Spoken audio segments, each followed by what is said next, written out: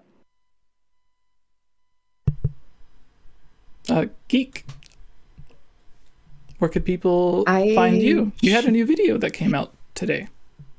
Oh, yes, yeah. I did.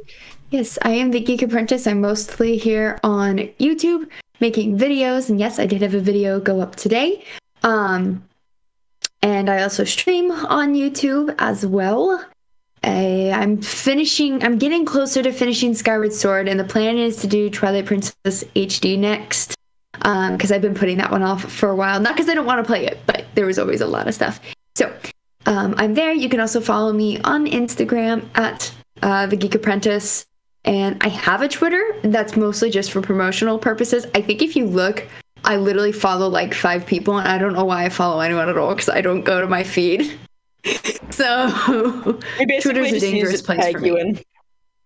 Exactly. That's what it's there for. There we go. But yeah, that's what I do.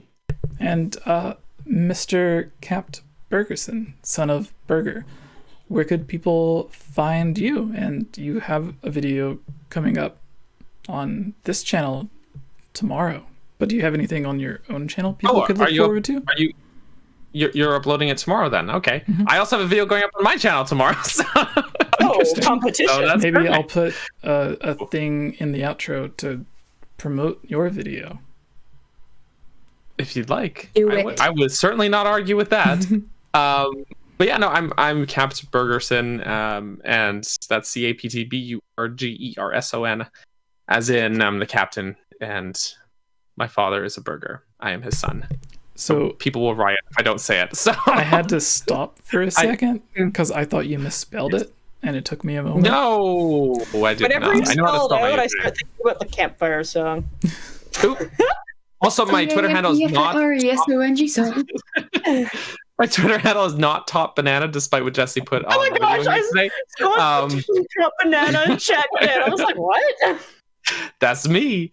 But yes, certainly go check out my YouTube channel. I do post videos. I try to do weekly. Actually, I've been pretty good about consistently having weekly videos, mostly about Zelda dungeons. Although this week's video is a little bit different because we're looking at it's a character study video instead. So it's a pretty different, interesting one. I think I had a lot of fun with it. But also, I've been streaming twice weekly, Wednesdays and Saturday nights as well. And we've been trying to crunch through the entire Metroid series, at least all the 2D games before Dread comes out. So if you guys are interested in that and want to know more, we talk about a lot of like the lore to answer a lot of people's questions about Metroid, all that stuff. So it's a good time. And of course, Breath of the Wednesdays are for Breath of the Wild. So it's a good time. So I hope you'll check me out if you like to listen to me ramble. But otherwise, that's me. That's who I am. Are there any updates on Greg? Greg is dead. We haven't. Yeah, Greg died. Actually, he did die. So what happened is 𝗏𝗏𝗃𝗀𝗃 shot him. So with an arrow. Rip. Yeah. Makes sense. All right. Thank you everyone for coming and watching all the stuff that we talked about and looking at our faces while we talked about said stuff. Everything. I have links to almost everything that I could think of. The YouTube, Twitch, Instagram, Twitter, for everything, I think, that everyone has. And then there's the Hylian Gamescast links for the podcast on iTunes, where you could, typically we would read off your reviews if you leave one, but this time we were kind of stuck for time. And yeah, we will be back next week. Maybe I'll do my own video for you guys, a live stream this weekend to do a quick mailbag or something for you guys. And yeah, thank you all for watching, and we have cool stuff coming soon, maybe, perhaps. Well, at least they do. Yeah, so have a great night, everyone, and